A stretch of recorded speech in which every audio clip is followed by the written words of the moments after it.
Hello મિત્રો, ગોટા, પાત્રા, સમોસા કે ભજીયા ગમે તે સાથે ચટણી તો જોઈએ જ. તો અમુક ટાઈમે આપણને આ ચટણી નડતી હોય છે. જેમ કે સાંધાનો દુખાવો થવો, ગોઠણ પકડાઈ જાય, સાંધા જકડાઈ જાય કે કોઈ પણ કારણે આમલી નડતી જ હોય છે. તો આપણે આજે આમલી કે લીંબુ વગરની એવી એકદમ ટેસ્ટી અને ખાટી મીઠી ચટણી તૈયાર કરવાના છે, જે એકદમ ઇન્સ્ટન્ટ અને ફટાફટ તૈયાર થઈ જશે. તો હું છું ધર્મિષ્ઠાબા પરમાર. સ્વાગત છે તમારું ધર્મી સિમ્પલ રેસીપીમાં. તો આજે આપણે એક અલગ ટાઈપની ચટણી અને એકદમ ટેસ્ટી, લાજવાબ અને આપણા શરીરને નડે પણ નહીં અને તમારે જેટલી ખાવી હોય એટલી ખાઈ શકો એવી ચટણી આજે બનાવીશું. તો ચાલો બનાવીએ. હેલો ફ્રેન્ડ્સ, આપણે આજે એક અલગ ટાઈપની ચટણી બનાવીશું, લીંબુ કે આમલી વગર આ એક ચટણી બનાવીશું, એકદમ ઇન્સ્ટન્ટ ચટણી. તો તેના માટે એક મિક્સર બાઉલ મેં લીધું છે. એમાં 5 ચમચી જેટલો આપણે પહેલાં ગોળ લઈશું. જેટલું ગોળનું માપ લઈશું એટલું જ આપણે બીજા બધાનું માપ લઈશું. તો આ એક તમે ધ્યાનથી જોજો માપ ને બધું, તો એકદમ પરફેક્ટ માપ સાથે તમે બનાવશો તો આપણી આ ચટણી એકદમ ટેસ્ટી અને એકદમ યમ્મી ચટણી બનશે. તો મેં અહીંયા 5 ચમચી જેટલો ગોળ લીધો છે. તમે જો જે પણ ગોળ અવેલેબલ હોય એ લઈ શકો છો.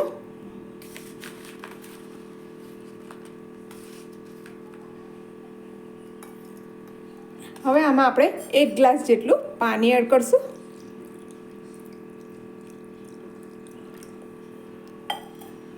અને આ ચટણી આપણને નડે પણ નહીં અને બધા ખાઈ શકે એવી બનાવવાની છે કે નાનાથી લઈને મોટાઓ સુધી.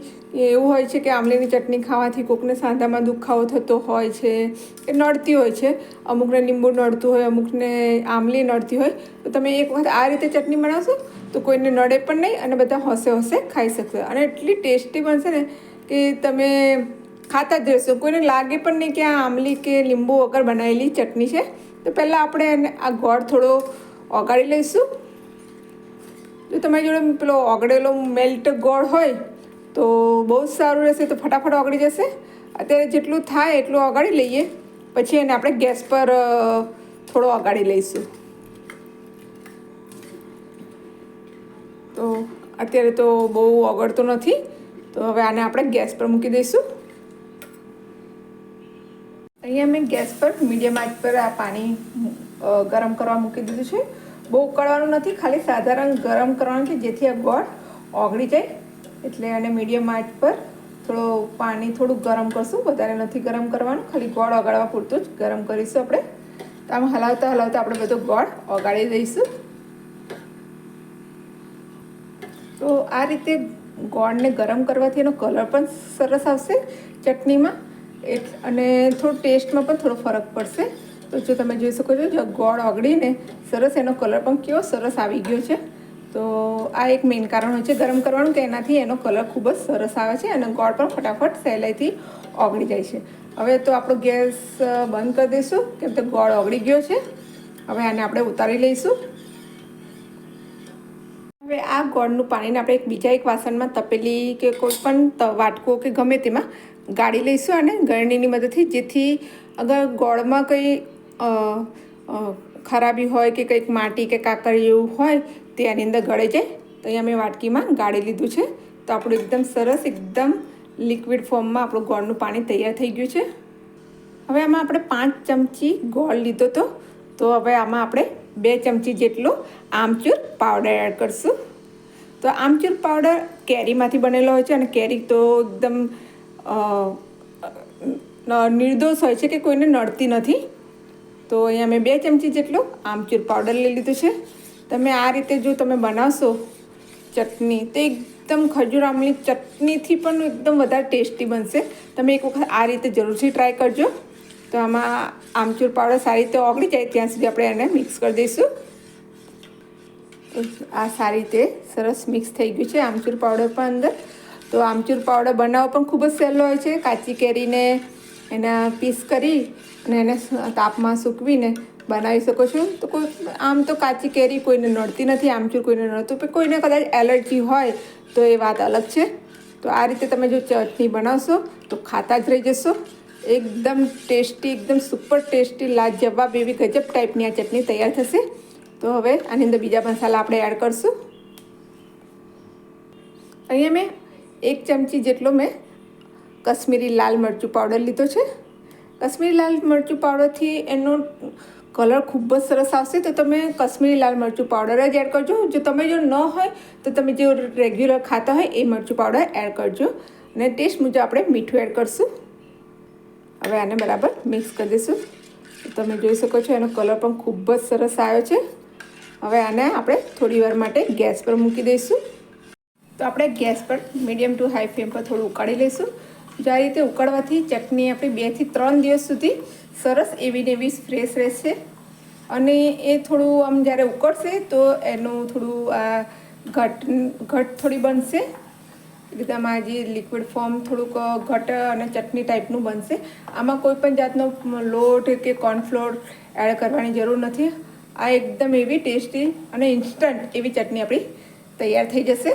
તો આને 2 થી 3 મિનિટ સુધી આવી રીતના થોડું હલાવતા રહીશું, ઉકળવા દઈશું, જેથી આ એનું પાણી થોડું ઘટ થઈ જાય. ચટણી આપણી એકદમ બજાર જેવી ટેસ્ટી બની જાય. તો આપણી આ ચટણી બનીને તૈયાર થઈ ગઈ છે. 2 થી 5 મિનિટ સુધી સરસ ઉકળીને ઘટ થઈ ગઈ છે. ચટણી તો મેથીના ગોટા છે, સમોસા છે કે દાબેલી હોય, ગમે તે હોય, ચટણી વગર તો આપણને કોઈ પણ ફરસાણ આપણને ફીકું લાગે. તો તમે આવી રીતે આ આંબલી કે ગોળ વગર, લીંબુ વગરની ચટણી જો તમે બનાવશો તો બધા નાના મોટા કોઈને નડે નહીં અને બધા એકદમ આમ મોજથી એન્જોય કરીને ખાઈ શકશે. તો આ ચટણી તમે પાણીપુરી માટે ગળ્યું પાણી બનાવતા હોય ત્યારે પણ યુઝ કરી શકો છો. સમોસા બનાવો, દાબેલી, કચોરી, ગમે તે સાથે આ ચટણી ખૂબ જ સરસ લાગે છે.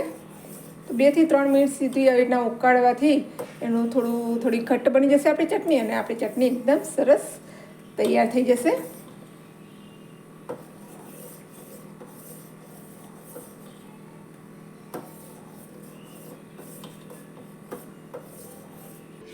તો આને હવે આપણે ગેસ પરથી ઉતારી દીધું છે. હવે આને આપણે થોડી ઠંડી થવા દઈશું. તો હવે આ ચટણી આમ તો આપણી તૈયાર થઈ ગઈ છે, પણ બજાર જેવી એકદમ ટેસ્ટી અને ચટાકેદાર ચટણી બનાવવા માટે આપણે થોડી બીજી એક પ્રિપેરેશન કરી લઈશું. એમાં થોડા બીજા એક મસાલા જેમ કે ધાણા છે, લીલા મરચાં, આદું, એ થોડી વાટીને તૈયાર કરી દઈશું. જે એની અંદર એડ કરશું તેનો સ્વાદ ડબલ ગણો થઈ જશે. તો આ ઠંડી થાય છે ત્યાં સુધી આપણે બીજી પ્રિપેરેશન કરી દઈશું. તો અહીંયા મેં થોડા લીલા ધાણા લીધા છે, એને મેં થોડા સમારી લઈશ ઝીણા ઝીણા.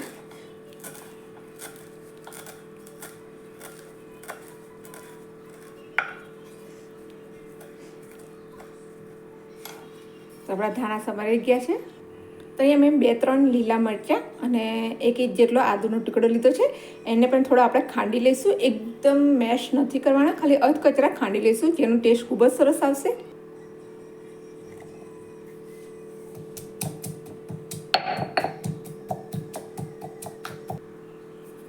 તો સરસ ખાંડી લીધા છે. જો આ રીતે અધકચરા ખાંડવાના છે.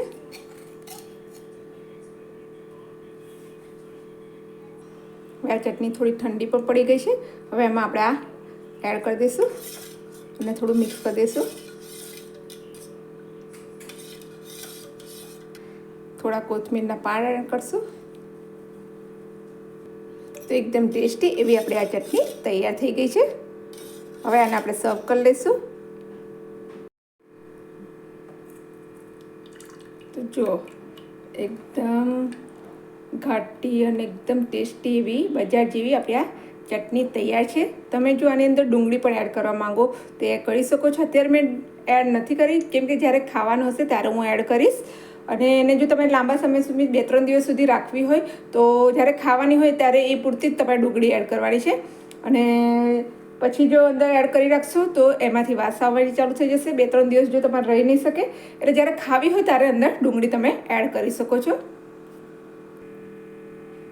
તમને મારી આ રેસીપીનો વિડીયો કેવો લાગ્યો મને કોમેન્ટ બોક્સમાં જરૂરથી જણાવજો.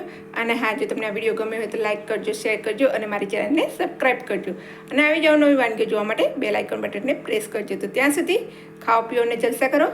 જય માતાજી, જય શ્રી કૃષ્ણ.